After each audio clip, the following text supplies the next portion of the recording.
সাইয়েদনা আমির মুআবিয়া রাদিয়াল্লাহু তাআলা সম্পর্কে আজকে যারা মুনাফিক বলছেন, লম্পট বলছেন, জাহান্নামী বলছেন, এই হাদিসকে আমি সামনে রেখে বলতে চাই, রাসূল পাক যাকে জান্নাতি বলেছেন, উনাকে যে ব্যক্তি জাহান্নামী বলবে, খোদার কসম করে আমি বলতে পারি ওই ব্যক্তি জাহান্নামী। এই দাজ্জাল সহ এই চট্টগ্রাম বাংলাদেশের মধ্যে যারা সাইয়েদনা আমির মুআবিয়ার বিরুদ্ধে লাগছে, যারা আমির মুআবিয়ার বিরুদ্ধে অবস্থান করছে, আমির মুআবিয়াকে যারা মুনাফিক বলছে, যে সমস্ত পীর, যে সমস্ত মুরিদ, সবাই জাহান্নামী।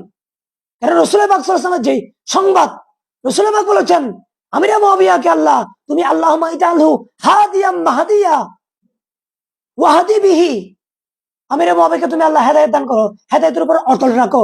এটা আল্লাহর নবীর দোয়া, কোন মুহাদ্দিসের দোয়া নয়, কোন উম্মতের মুসলমানের দোয়া নয়। এটা খুদ আল্লাহর মাহবুব নবী, যাকে আল্লাহ সুবহানাহু ওয়া তাআলা আটটানা জান্নাতের মালিক বানিয়েছেন, উনি দোয়া করছেন আমির মুআবিয়া সম্পর্কে, আল্লাহ তুমি আমির মুআবিয়াকে তুমি হাদিয়া মাহদিয়া বানাও, হেদায়েতের উপর অটল রাখো।